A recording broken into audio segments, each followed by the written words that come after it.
একজন ভারতীয় বাঙালি গায়ক ও সুরকার রাঘব চট্টোপাধ্যায়। তিনি বাংলা আধুনিক গান, রবীন্দ্রসঙ্গীত, নজরুলগীতি প্রভৃতি গেয়ে থাকেন। তিনি চলচ্চিত্র নেপথ্য সঙ্গীত শিল্পী হিসাবেও কাজ করেছেন এবং তিনি সারেগামাপা বাংলা 2024-এর একজন বিচারকও ছিলেন। আজ সঙ্গীত শিল্পী রাঘব চট্টোপাধ্যায়ের বর্ণময় জীবনী আপনাদের সামনে তুলে ধরব। ভিডিওটি শেষ পর্যন্ত দেখার অনুরোধ রইল। রাঘব চট্টোপাধ্যায়ের জন্ম পশ্চিমবঙ্গের নৈহাটির একটি বাঙালি ব্রাহ্মণ পরিবারে। তিনি খুব ছোটবেলা থেকেই সঙ্গীতের প্রতি আকৃষ্ট হন এবং 9 বছর বয়স থেকেই গিটার বাজাতে শুরু করেন। তার মা শিলা চট্টোপাধ্যায় এবং মামা ধ্রুপদী সঙ্গীতের শিল্পী ছিলেন। তার মা তাকে প্রাথমিক হিন্দুস্তানি সঙ্গীতের শিক্ষা দেন এবং ধ্রুপদী সঙ্গীতের প্রতি তার আকর্ষণ জাগিয়ে তোলে।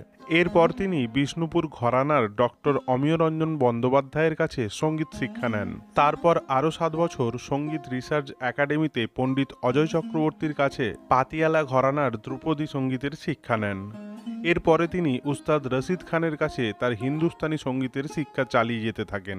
রাঘব চট্টোপাধ্যায় 1996 সালে HMV-FM আয়োজিত গোল্ডেন ট্যালেন্ট সার্চ প্রতিযোগিতায় প্রথম স্থান লাভ করেন এবং তিনি সঙ্গীত রিসার্চ একাডেমির স্কলারশিপ পান। এরপর থেকেই তিনি চলচ্চিত্র, টিভি, সিরিয়াল এবং বিজ্ঞাপনের জন্য গাইতে শুরু করেন। তার প্রথম দিকের চলচ্চিত্রগুলির মধ্যে ছিল মায়ার বাঁধন, এইটুকু ভালোবাসা, আর টিভি সিরিয়ালের মধ্যে ছিল কাঁটাতারের বেড়া, 5 তারা, এক চিলতে রোদ্দুর প্রভৃতি। তিনি জনপ্রিয় টিভি চ্যানেল ইটিভি, আলফা, আকাশ বাংলা চ্যানেলের বিজ্ঞাপনের জন্য গান গেয়েছেন।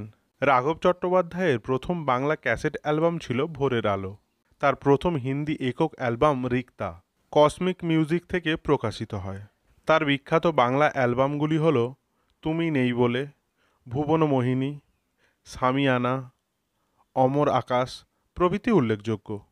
এই ছোট্ট ভিডিওর মাধ্যমে শ্রদ্ধা জানাই এই বাঙালি শিল্পীকে। এই ছোট্ট ভিডিওটি যদি আপনাদের ভালো লেগে থাকে তাহলে দয়া করে চ্যানেলটি সাবস্ক্রাইব করে পাশে থাকুন। ধন্যবাদ।